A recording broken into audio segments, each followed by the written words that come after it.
கிறிஸ்து தமிழ் இயல் 1 இன்பத்தமிழ். இந்த பாட்டு பாரதிதாசன் எழுதினது. பாரதிதாசன் கவிதைகள் அப்படிங்கிற நூலில் தமிழ் அப்படிங்கிற தலைப்பில் எழுதியிருக்காரு.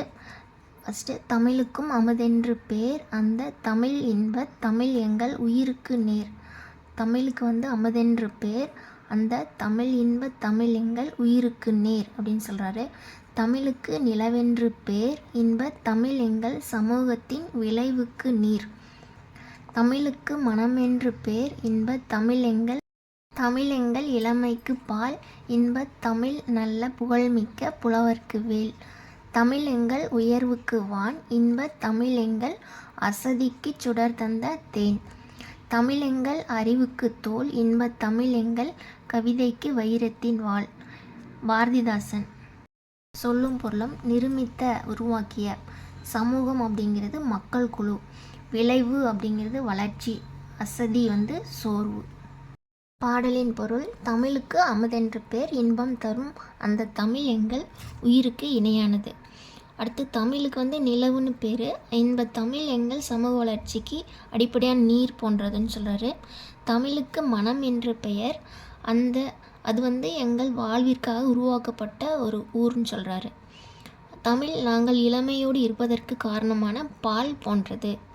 நல்ல புகழ் மிகுந்த புலவர்களுக்கு அது கூர்மையான வேல் போன்ற கருவி சொல்கிறாரு. தமிழ் எங்கள் உயர்வுக்கு எல்லையாகிய வானம் போன்றது. இன்பத் தமிழ் எங்கள் சோர்வை நீக்கி ஒளிரச் செய்யும் தேன் போன்றது. தமிழ் எங்கள் அறிவுக்கு துணை கொடுக்கும் தோல் போன்றது. தமிழ் எங்கள் கவிதைக்கு வைரம் போன்ற உறுதிமிக்க வாள் ஆகும். அதாவது அடிகளின் இறுதியில் வரும் சொற்கள் ஒரே ஓசையில் முடிஞ்சிருக்கணும். அப்படி முடிஞ்சால் நம்ம ஏய்பு தொடைன்னு சொல்லுவோம். இதில் பேர், நேர், பால், வேல் அந்த மாதிரி இருக்குது. இது ஏய்பு தொடை. நூல்வெளி. பாரதிதாசனின் இயற்பெயர் சுப்புரத்தினம். இவர் பாரதியாரின் கவிதைகள் மீது கொண்ட அந்த பற்றின் காரணமாக தம் பெயரை பாரதிதாசன்னு மாற்றிக்கிட்டாரு. தம் கவிதைகளில் பெண்கல்வி, கைம்பெண் மறுமணம், பொது உடைமை, பகுத்தறிவு முதலான புரட்சிகரமான கருத்துக்களை பாடுபொருளாக பாடியிருக்காரு. எனவே இவர் புரட்சி கவி அப்படின்னு சொல்கிறாங்க. இவர் பாவேந்தர் அப்படின்னும் சொல்லுவாங்க.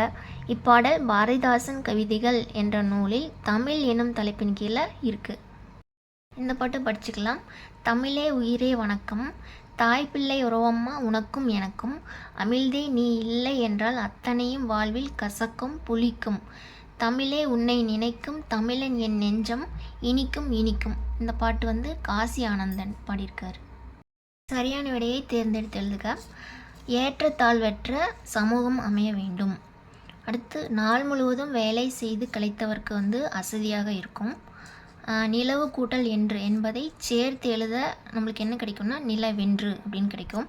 தமிழ் கூட்டல் எங்கள் இதை சேர்த்து எழுதணும்னா தமிழ் எங்கள் அப்படின்னு கிடைக்கும். அமுதென்று இந்த சொல்லை நம்ம பிரித்து எழுதணும்னா அமுது கூட்டல் என்றுன்னு கிடைக்கும். செம்பயிர் இதை பிரித்து எழுதணும்னா செம்மை கூட்டல் பயிர். அடுத்து பொறுத்துக்க பார்க்கலாம். விளைவுக்கு நீர், அறிவுக்கு தோல், இளமைக்கு பால், புலவர்க்கு வேல். உரைநடை உலகம் வளர்தமிழ். மனித இன பரிணாம வளர்ச்சியின் சிறப்புகளில் ஒன்று மொழி. மனிதரை பிற உயிரினங்களிடம் இருந்து வேறுபடுத்தியும் மேம்படுத்தியும் காட்டுவது மொழி. நாம் சிந்திக்க உதவுவது மொழி. அந்த சிந்தித்ததை வெளிப்படுத்தவும் உதவுகிறது இது. பிறர் கருத்தை நாம் அறிய உதவுவதும் மொழியே. உலகில் 6000க்கும் மேற்பட்ட மொழிகள் இருக்குது. இவற்றுள் சில மொழிகள் மட்டும்தான் பேச்சு வடிவம், எழுத்து வடிவம் இது ரெண்டையும் பெற்றிருக்கு. உலக மொழிகள் பலவற்றுள் இலக்கண இலக்கிய வளம் பெற்று திகழும் மொழிகள் மிகச்சிலவே. அவற்றுள் செம்மை மிக்க மொழி என ஏற்றுக்கொள்ளப்பட்டவை சில மொழிகளே. தமிழ் மொழி அத்தகைய சிறப்பு மிக்க செம்மொழியாக இருக்குது. தமிழ் இலக்கியங்கள் இனிமையானவை. ஓசை இனிமை, சொல் இனிமை, பொருள் இனிமை கொண்டிருக்குது. பல மொழிகள் கற்ற கவிஞர் பாரதியார் யாமறிந்த மொழிகளிலே தமிழ் மொழி போல் இனிதாவது எங்கும் காணோம் அப்படின்னு சொல்லியிருக்காரு. தமிழ் மொழியின் இனிமையை வியந்து பாடுறாரு. மூத்த மொழி. என்று பிறந்தவள் என்று உணராத இயல்பினலாம் எங்கள் தாய். இது சொன்னது பாரதியார். அந்த பாரதியார் கூறிய கருத்து தமிழ் தாய்க்கும் பொருந்துவதாக உள்ளது. சாலைகள் தோன்றிய பிறகே சாலை விதிகள் தோன்றி இருக்கும். அதுபோல் இலக்கியம் தோன்றிய பிறகுதான் அதற்குரிய இலக்கண விதிகள் தோன்றியிருக்க வேண்டும். தொல்காப்பியம் தமிழில் நமக்கு கிடைத்துள்ள மிக பழமையான இலக்கண நூல் ஆகும். அப்படியென்றால் அதற்கு முன்னதாகவே தமிழ் இலக்கிய நூல்கள் இருந்திருக்க வேண்டும் அல்லவா? இதனை கொண்டு தமிழ் மிகவும் தொன்மையான மொழி அப்படின்னு சொல்லலாம். எளிய மொழி. தமிழ் மொழி பேசவும் படிக்கவும் எழுதவும் உகந்த மொழி. உயிரும் மெய்யும் இணைவதால் தோன்றுபவை உயிர்மெய் எழுத்துக்கள். உயிர் எழுத்துக்கள் மெய் எழுத்துக்கள் ஆகியவற்றின் ஒலிப்பு முறைகளை அறிந்து கொண்டாலே உயிர்மெய் எழுத்துக்களை எளிதாக ஒலிக்கலாம்.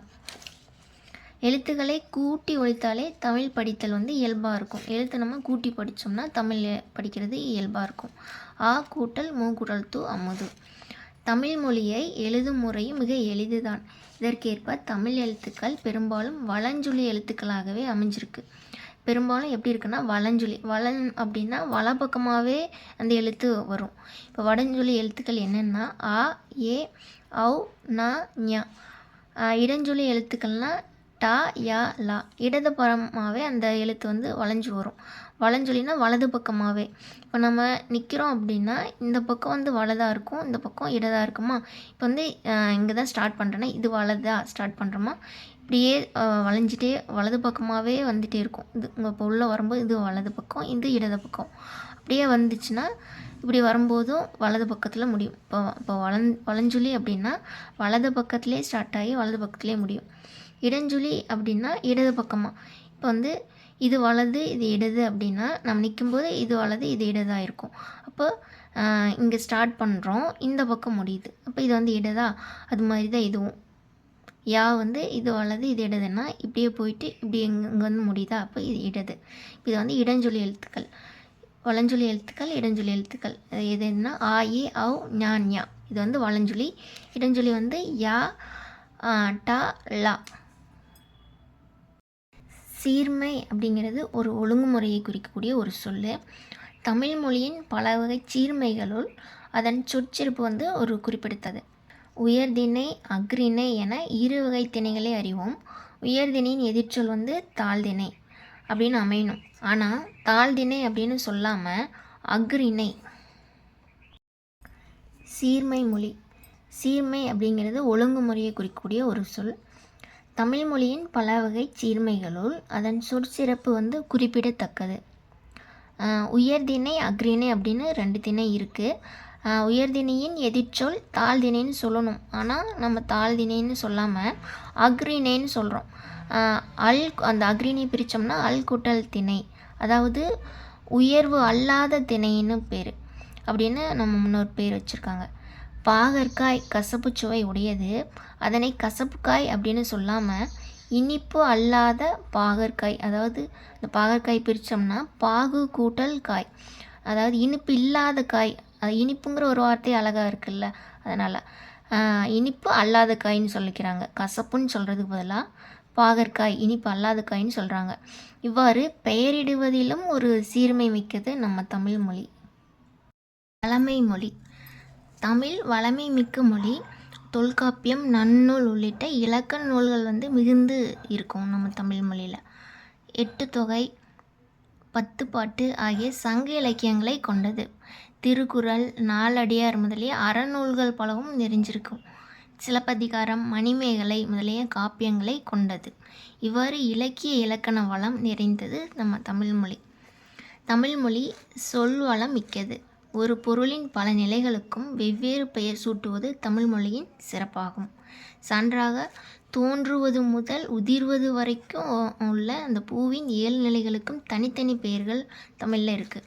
இப்போ ஃபஸ்ட்டு அரும்பு, மொட்டு, அதுக்கப்புறமா வர்றது முகைன்னு சொல்லுவாங்க, அப்புறமா மலர், அப்புறம் அலர், அதுக்கப்புறம் செம்மல். அதாவது தோன்றுறது முதல் கீழே விழுற வரைக்கும் அதுக்கு ஒவ்வொரு நிலைக்கும் ஒவ்வொரு பேர் இருக்குது நம்ம தமிழ் மொழியில். ஒரு எழுத்தே ஒரு சொல்லாகி பொருள் தருவதும் உண்டு. ஒரு சொல் பல பொருளை குறித்து வருவதும் உண்டு. அதாவது மா அப்படிங்கிற ஒரு சொல் மரம், விலங்கு, பெரிய, திருமகள், அழகு, அறிவு, அளவு, அழைத்தல், துகள், மேன்மை, வயல், வண்டு போன்ற பல பொருளை இது தருது. அடுத்தது வளர்மொழி. தமிழுக்கு முத்தமிழ் அப்படிங்கிற சிறப்பு பெயர் இருக்குது. முத்தமிழ்னா 3 தமிழ்: இயல் தமிழ், இசைத்தமிழ், நாடகத்தமிழ். இயல் தமிழ் அப்படின்னா எண்ணத்தை வெளிப்படுத்துறது. இசைத்தமிழ் அப்படிங்கிறது உள்ளத்தை மகிழ்விக்கக்கூடியது. நாடகத்தமிழ் அப்படிங்கிறது உணர்வில் கலந்து வாழ்வின் நிறைகுறைகளை சுட்டி காட்டும்.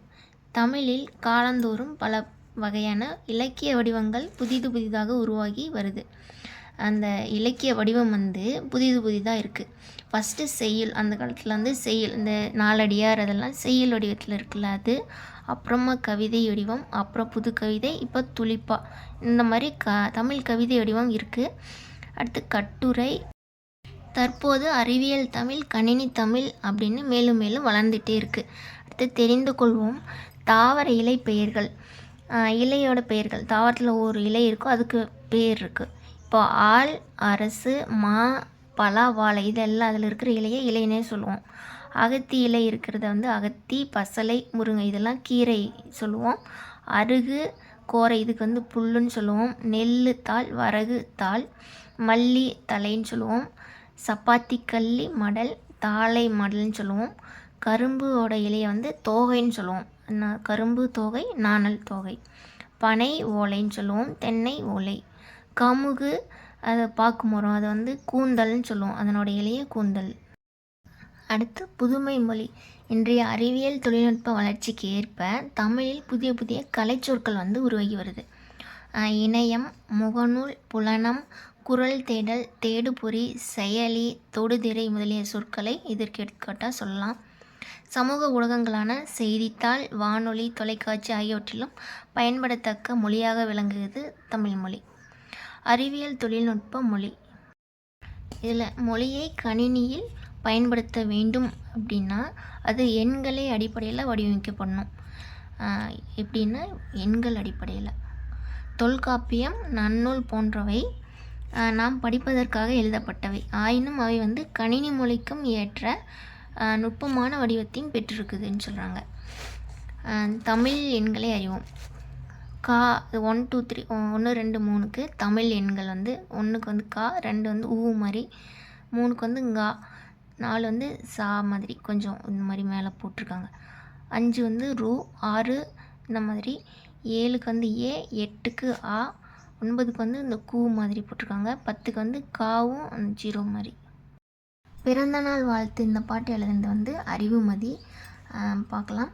நீண்ட நீண்ட காலம் நீ நீடு வாழ வேண்டும், வானம் தீண்டும் தோறும் நீ வளர்ந்து வாழ வேண்டும், அன்பு வேண்டும், அறிவு வேண்டும், பண்பு வேண்டும், பரிவு வேண்டும், 8 திக்கும் புகழ வேண்டும், எடுத்துக்காட்டு ஆக வேண்டும், உலகம் பார்க்க உனது பெயரை நிலவு தாளில் எழுத வேண்டும், சர்க்கரை தமிழ் அள்ளி தாலாட்டு நாள் சொல்லி வாழ்த்துகிறோம்.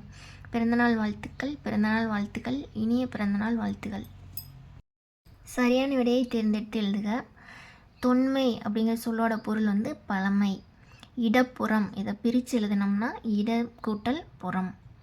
சீரிழமை, இதை பிரித்து எழுதணும்னா சீர்மை கூட்டல் இளமை. சிலம்பு கூட்டல் அதிகாரம், இதை நம்ம சேர்த்து எழுதணும்னா சிலப்பதிகாரம். கணினி கூட்டல் தமிழ், இதை சேர்த்து எழுதணும்னா கணினி தமிழ். தமிழ் மொழி போல் இனிதாவது எங்கும் காணோம் அப்படின்னு பாடினது பாரதியார். மா எனும் சொல்லின் பொருள் என்னென்னா விலங்கு. குறிப்பிட்ட இடத்தை நிரப்புக. நாம் சிந்திக்கவும் சிந்தித்ததை வெளிப்படுத்தவும் உதவுவது மொழி. தமிழில் நமக்கு கிடைத்துள்ள மிக பழமையான இலக்கண நூல் தொல்காப்பியம். மொழியை கணினியில் பயன்படுத்த வேண்டும் எனில் அது எண்களின் அடிப்படையில் வடிவமைக்கப்பட வேண்டும். அடுத்து விரிவானம். கனவு பழித்தது. இது ஒரு கடிதம். இதில் முக்கியமானது பார்க்கலாம். நீண்ட நெடுங்காலமாகவே அறிவியல் சிந்தனைகளோடு விளங்கியவர்கள் தமிழர்கள். தமிழ் இலக்கியங்களில் அறிவியல் சிந்தனைகள் பல காணப்படுது. அடுத்து நிலம், நீர், நெருப்பு, காற்று, ஆகாயம் என்னும் 5ம் கலந்தது இவ்வுலகம் என்பது அறிவியல் உண்மை. தொல்காப்பியர் தமது தொல்காப்பியம் என்னும் நூலில் இக்கருத்தை குறிப்பிட்டுள்ளார். மேலும் உலக உயிர்களை ஓரறிவு முதல் 6 அறிவு வரை வகைப்படுத்தியும் இருக்கார். கடல் நீர் ஆவியாகி மேகமாகும், பின்னர் மேகம் குளிர்ந்து மழையாக பொழியும். பழந்தமிழ் இலக்கியங்களான முல்லைப்பாட்டு, பரிபாடல், திருக்குறள், கார்நாற்பது, திருப்பாவை முதலிய நூல்களில் இந்த அறிவியல் செய்தி குறிப்பிடப்பட்டிருக்கு. திரவ பொருள்களை எவ்வளவு அழுத்தினாலும் அவற்றின் அளவை சுருக்க முடியாது என்ற அறிவியல் கருத்து வந்து ஆழ அமுக்கி முகக்கினும் ஆழ்கடல் நீர் நாளி முகவாது நாளி என ஔவையார் பாடலில் கூறப்பட்டுள்ளது. போர்க்களத்தில் மார்பில் புண்படுவது இயல்பு. வீரர் ஒருவரின் காயத்தை வெண்ணிற ஊசியால் தேய்த்த செய்தி 10 என்னும் நூலில் இடம்பெற்றிருக்குது. அடுத்து சுறாமீன் தாக்கியதால் ஏற்பட்ட புண்ணை நரம்பினால் தேய்த்த செய்தியும் நற்றிணை என்னும் நூலில் காணப்படுகிறது. இந்த மாதிரி முற்கால இலக்கியங்களில் வந்து இடம்பெற்றுள்ள அந்த அறுவை மருத்துவத்துக்கான இன்றைய கூறுகள் வந்து வியப்பளிக்குதுன்னு சொல்கிறாங்க. தொலைவில் உள்ள பொருளின் உருவத்தை அருகில் தோன்ற செய்ய முடியும். அறிவியல் அறிஞர் கலிலியோ நிறுவிய கருத்து இது. இக்கருத்து வந்து திருவள்ளுவ மாலை என்னும் நூலில் கபிலர் எழுதிய பாடல்லையே இடம்பெற்றிருக்குது. முன்னாடியே இதெல்லாம் நம்ம தமிழர்கள் சொல்லியிருக்காங்க. நிலம் தீ நீர் வளி விசும்போடு ஐந்தும் கலந்த மயக்கம் உலக மாதலின் இந்த பாட்டு வந்து தொல்காப்பியத்தில். கடல் நீர் முகந்த கமஞ்சூள் எழிலி இது வந்து கார் 40. இப்போ வந்து கார்னா மலை, மலை நிறைய பேர்னாலும் கடல் நீர் அது மாதிரி ஞாபகம் வச்சுக்கலாம். கடல் நீர் அப்படின்னா கார் 40. இது வந்து எழுதுனது கண்ணன் கோத்தனார். அடுத்து நெடு வெள்ளூசி நெடு வசி பரந்தவடு இது வந்து 10. இந்த ஊசி வெள்ளை ஊசி வந்து பதிச்சு வைப்பாங்க அப்படின்னு ஞாபகம் வச்சுக்கலாம். ஊசி பதிச்சு தான் இது பண்ணுவாங்கன்னு ஞாபகம் வச்சுக்கலாம். அடுத்து கோட்சுரா எரிந்தன சுருங்கிய நரம்பின் முதிர் பரதவர் இது வந்து நற்றிணை. நரம்பு நற்றிணை அப்படின்னு வச்சுக்கலாம். திணை அளவு போதா சிறுபுல் நீர் நீண்ட பனையளவு காட்டும் இந்த பாட்டு வந்து திருவள்ளுவ மாலை இது எழுதுனது கபிலர். தமிழில் பயின்ற அறிவியல் அறிஞர்கள் மேனாள் குடியரசுத் தலைவர் மேதகு டாக்டர் ஜே அப்துல் கலாம். அடுத்தது இஸ்ரோ அறிவியல் அறிஞர் டாக்டர் மயில்சாமி அண்ணாதுரை. அடுத்து இஸ்ரோவின் தலைவர் டாக்டர் கை சிவன். எழுத்து ஒளி வடிவமாக எழுதப்படுவதும் எழுப்பப்படுவதும். ஒலிக்கும் அ இ உ ஏ ஔ ஓ. குறுகி ஒலிக்கும் அ இ உ ஏ ஓ ஆகிய 5 குறில் எழுத்துக்கள். குறுகி ஒலிச்சா அது குறில் எழுத்துக்கள். நீண்டு ஒலிக்கும் ஆ இ உ ஏ ஐ ஓ ஔ ஆகிய எழுத்துக்கள் வந்து நெடில் எழுத்துக்கள். ஒவ்வொரு எழுத்தையும் உச்சரிக்கிறதுக்கு வந்து கால அளவு இருக்குது. ஒரு எழுத்தை உச்சரிக்கிறதுக்கு கால அளவு இருக்குது. எழுத்தை உச்சரிக்க எடுத்துக்கொள்ளும் கால அளவை கொண்டே குரில் நெடில்னு சொல்கிறாங்க. மாத்திரை அப்படிங்கிறது கால அளவை குறிக்கும். ஒரு மாத்திரை அப்படின்னா ஒரு முறை கண் இமைக்கவோ ஒரு முறை கை நொடிக்கவோ ஆகக்கூடிய கால அளவு தான் மாத்திரைன்னு சொல்கிறாங்க. கண் இமைக்கிறதும் ஒரு டைம் கை நொடிக்கிறதும் இந்த கால அளவு தான் மாத்திரைன்னு சொல்கிறாங்க. குறில் எழுத்தை ஒலிக்கும் கால அளவு வந்து 1 மாத்திரை. நெடில் எழுத்தை ஒலிக்கும் கால அளவு 2 மாத்திரை. மெய் எழுத்து. மெய் என்பது உடம்பு. மெய்ன்னா என்ன? உடம்பு. மெய் எழுத்துக்களை ஒலிக்க உடல் இயக்கத்தின் பங்கு இன்றியமையாதது. இக்கு இங்கு இச்செஞ்சு இட்டு இன்னு இத்து இந்த இப்பு இம் ஈ இர் இல் இவ் இல் இற்று இன் ஆகிய 18 மெய் எழுத்துக்கள் ஆகும். மெல்லினம் வந்து தெரியும் நமக்கு. இங்கு இஞ்சு இன் இந்து இம் இன்னு. இடையினம் வந்து இ இர் இல் இவ் இல் இல். மெய் எழுத்துக்கள் ஒலிக்கும் மாத்திரை கால அளவு வந்து அரை மாத்திரை. வல்லினம் வந்து இக்கு இச்சு இட்டு இத்து இப்பு இற்று. மெய்யெழுத்துக்கள் ஒலிக்கூடிய அந்த வன்மையாக ஒலிக்கக்கூடியது தான் வல்லினம். மென்மையாக ஒலிக்கிறது மெல்லினம். இதில் வந்து ஈ இர் இல் இவ் இல் இல் ஆகிய 6 யாரும் வந்து வன்மையாகவும் இல்லாமல் மென்மையாகவும் இல்லாமல் 2க்கும் இடைப்பட்டு ஒலிக்கிறது. இது வந்து இடையினம்னு சொல்கிறாங்க. உயிர்மெய். மெய்யெழுத்துக்கள் 18உடன் உயிரெழுத்துக்கள் 12 சேர்வதால் தோன்றும் 216 எழுத்துக்கள் தான் உயிர்மெய் எழுத்துக்கள். மெய்யுடன் உயிர் கூறில் சேர்ந்தால் உயிர்மெய் குறில் தோன்றுகிறது. மெய்யுடன் உயிர் நெடில் சேர்ந்துச்சுன்னா உயிர்மெய் நெடில் தோன்றுகிறது. ஆகவே உயிர்மெய் எழுத்துக்களையும் உயிர்மெய் குறில் உயிர்மெய் நெடில் என 2 வகையாக வகைப்படுத்தலாம். ஆயுத எழுத்து. தமிழ் மொழியில் உயிர்மெய் எழுத்துக்கள் தவிர தனி எழுத்து ஒன்றும் உள்ளது. அது அக் என்னும் ஆயுத எழுத்தாகும். ஆயுத எழுத்தை ஒலிக்க ஆகும் கால அளவு வந்து அரை மாத்திரை. மெய்யெழுத்துக்கும் அரை மாத்திரை. இதுக்கு வந்து அரை மாத்திரை. இப்போ வந்து உங்கள் பெயர் மற்றும் உங்கள் நண்பர்களது பெயர்களுக்கான மாத்திரை அளவை கண்டுபிடின்னு கொடுத்துருக்காங்க. கபிலர் இதில் கா வந்து குறில், அப்போ 1, டி வந்து ஒரு 1 தான் குறில், லாவும் குறில் அதனால் 1, இர் வந்து மெய் எழுத்து அதனால் அரை, இப்போ மொத்தமாக 3. வலஞ்சுழி கிளாக்வைஸ், இணையம் இன்டர்நெட், தேடுபொறி சர்ச் இன்ஜின், முகநூல் ஃபேஸ்புக், புலனம் வாட்ஸ்அப். இடஞ்சுழி ஆன்டி கிளாக்வைஸ், குரல் தேடல் வாய்ஸ் சர்ச், தொடுதிரை டச் ஸ்க்ரீன், செயலி ஆப், மின்னஞ்சல் இமெயில்.